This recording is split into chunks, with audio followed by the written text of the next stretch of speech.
Domingo 23 de agosto de 2026, 21º domingo ordinario, ciclo A. Evangelio según San Mateo, capítulo 16, versículos del 13 al 20.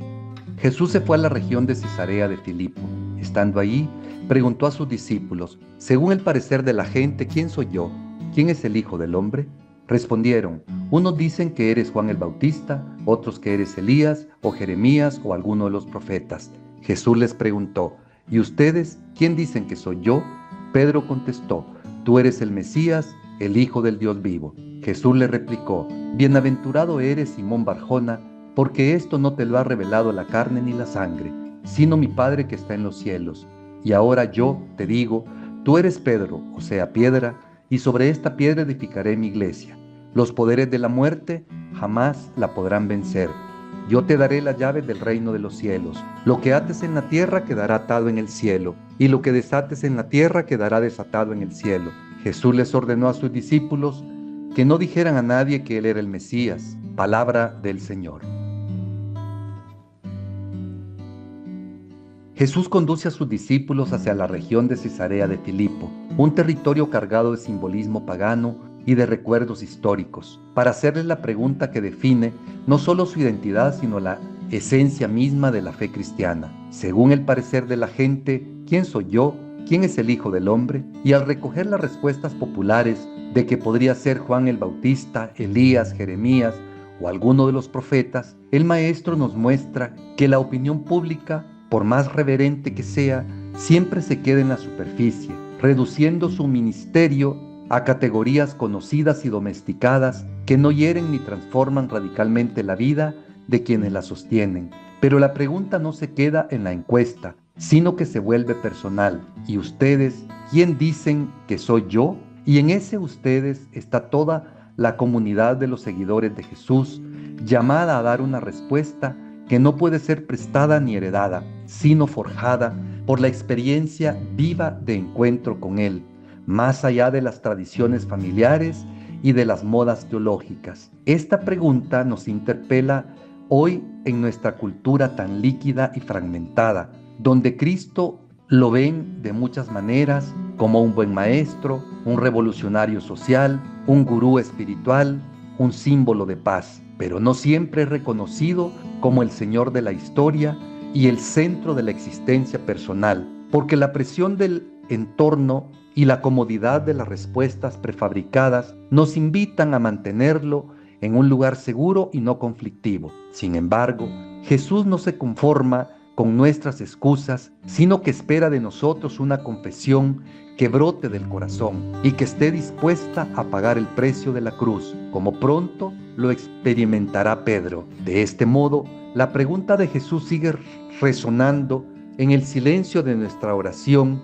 y en la urgencia de nuestras decisiones, exigiendo que cada día renovemos nuestra adhesión a su persona, no como un concepto doctrinal que nos da seguridad, sino como un tú vivo que nos interpela y nos llama a salir del anonimato para entrar en la intimidad de un diálogo que cambia para siempre el rumbo de nuestra historia. La respuesta de Pedro, que brota con la claridad del que ha sido iluminado desde dentro, es una confesión de fe que trasciende toda elaboración humana. Tú eres el Mesías, el Hijo del Dios vivo. En esa declaración se condensan siglos de expectativas mesiánicas y la novedad absoluta de la filiación divina, pero lo que hace que esta confesión sea sólida y firme no es la inteligencia de Pedro, sino el hecho de que proviene directamente del Padre, que ha revelado al Hijo en la profundidad del corazón de un pescador galileo,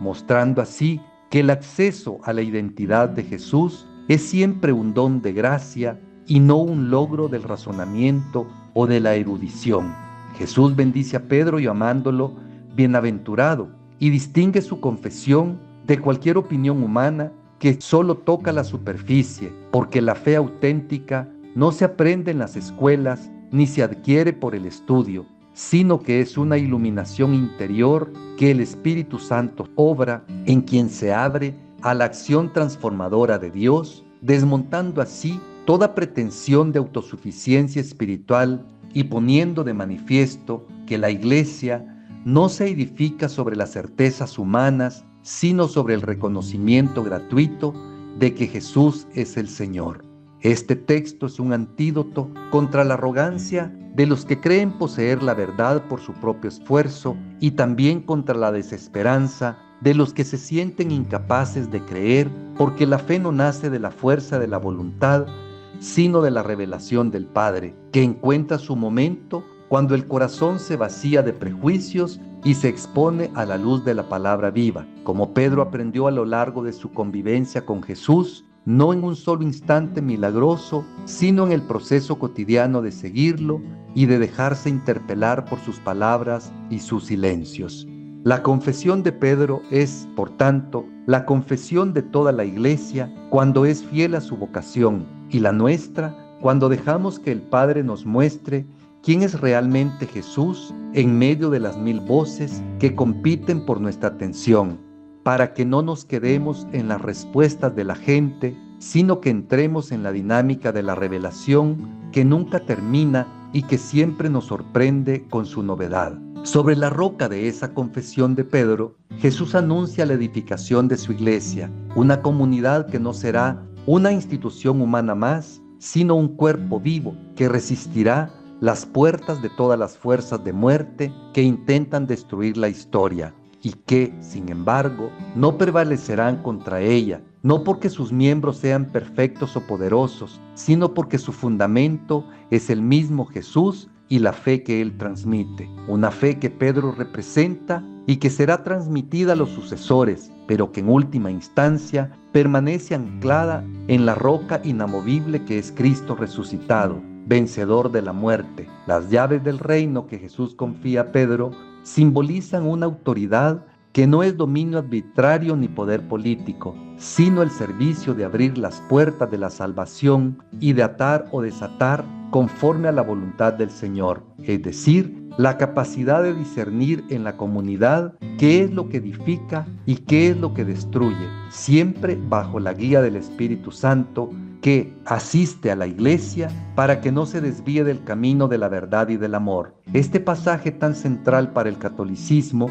ha sido también fuente de divisiones y de malentendidos a lo largo de la historia, porque la autoridad que Jesús otorga no es para ser ejercida con prepotencia ni para crear castas privilegiadas, sino para ser el primer servidor de la comunidad, como el mismo Pedro experimentó dolorosamente en sus fracasos y en su conversión posterior. Jesús ordena a sus discípulos no decir a nadie que Él es el Cristo, no porque quiera ocultar su identidad, sino para preparar el camino hacia la cruz, porque la fe en el Mesías debe pasar por el escándalo de la pasión y no por una gloria triunfalista que aleje el verdadero rostro del siervo sufriente. Esta reserva mesiánica nos enseña que nuestra confesión de fe no debe ser un arma de proselitismo agresivo ni un título de vanidad, sino un testimonio humilde que se hace creíble en el silencio de la caridad y en la paciencia de la cruz, porque las llaves del reino se manejan con las manos que han sido traspasadas por el amor misericordioso, y la roca de la iglesia solo es firme si está empapada de la sangre del Cordero que quita el pecado del mundo. Me pregunto, si Jesús me preguntara hoy personalmente, ¿y tú quién dices que soy yo?, sin permitirme respuestas prefabricadas ni opiniones heredadas, ¿qué confesión brotaría realmente de mi vida concreta, más allá de mis fórmulas doctrinales o de mi pertenencia eclesial rutinaria? Estoy dispuesto a reconocer que mi fe en Cristo no es un mérito propio ni el fruto de mi esfuerzo intelectual, sino un don gratuito que el Padre me ha revelado, y a vivir en la humildad de quien sabe que cree porque ha sido amado primero, sin despreciar a los que aún no han recibido esa luz. Si la autoridad de atar y desatar en la iglesia es ante todo un servicio de amor y de discernimiento comunitario, ¿cómo ejerzo en mi pequeño ámbito el poder de abrir puertas o de cerrarlas con mis juicios, mis palabras y mis actitudes? ¿Y qué tendría que cambiar para que esa autoridad sea siempre un reflejo del amor misericordioso de Cristo y no un instrumento de exclusión o de control? Una reflexión del padre Carlos Manuel Álvarez Morales, sacerdote jesuita. Que Dios le bendiga.